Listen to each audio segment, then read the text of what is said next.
Got a question from Zbigniew about muscle fibers and how to train all of them, or as many as possible at least. The question is how to engage as many fibers as possible. Theoretically, shouldn't we engage them in full contraction and put them under the max possible load? That's a good question, actually. So one of my old school friends said, why do we do repetitions?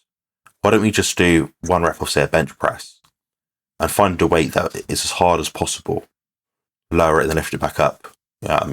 Assuming we couldn't do a second rep.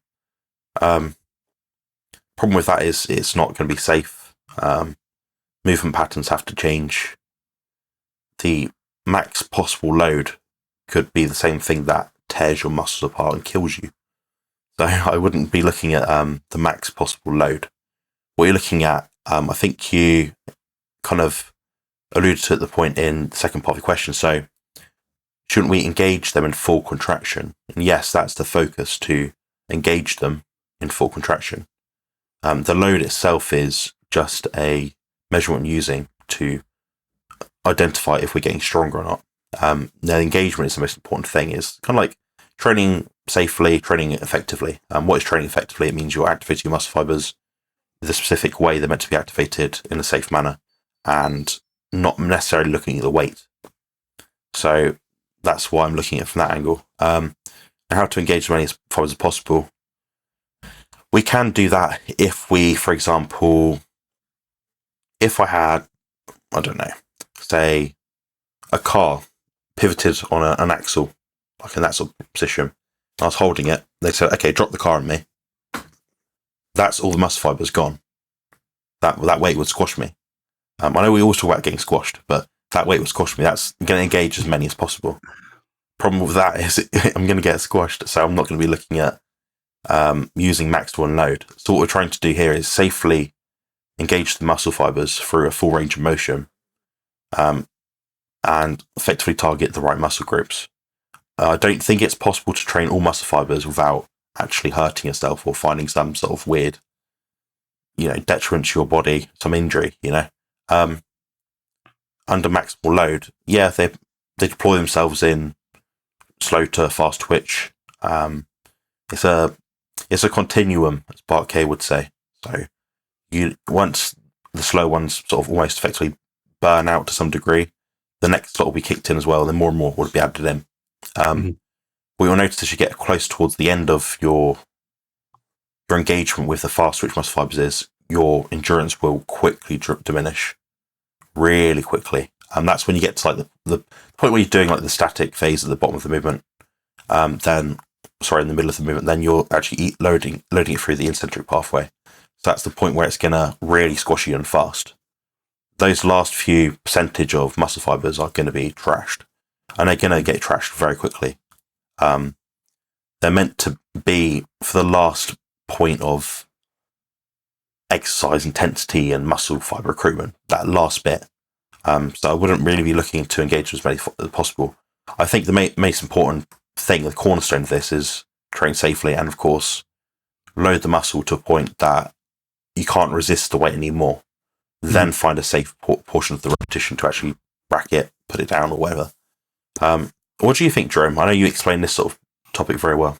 Yeah, I don't have much to add to what you said, and I agreed with everything you said.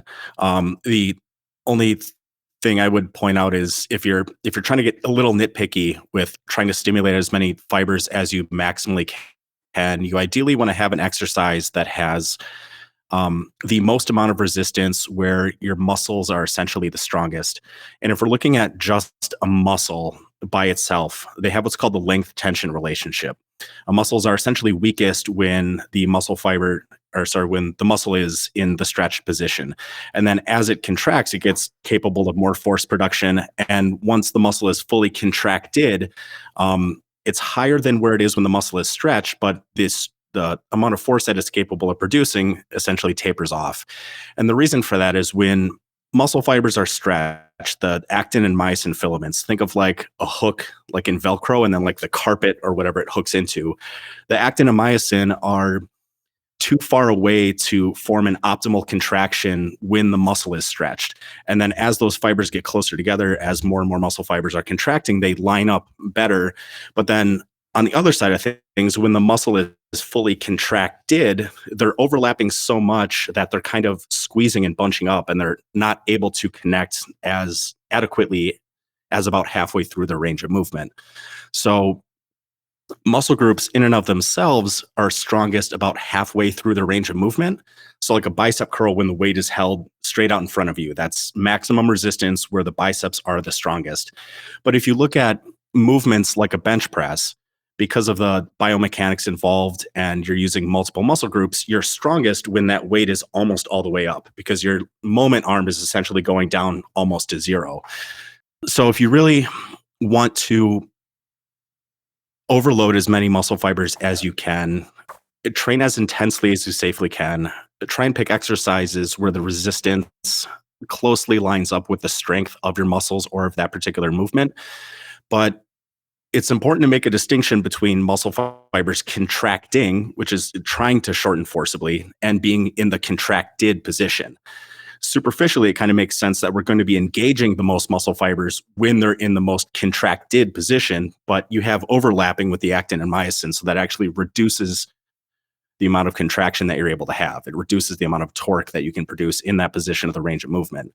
So, and I know that's a bit granular. I know that's going down a bit of a rabbit hole. You don't have to make it that complicated. If you're training as hard as you safely can, you're probably going to get pretty darn close to recruiting as many fibers as you're capable of recruiting, even if the strength curve of the movement and the resistance curve of the equipment doesn't necessarily line up the best. Perfectly well said. Yeah. Agree with all those points.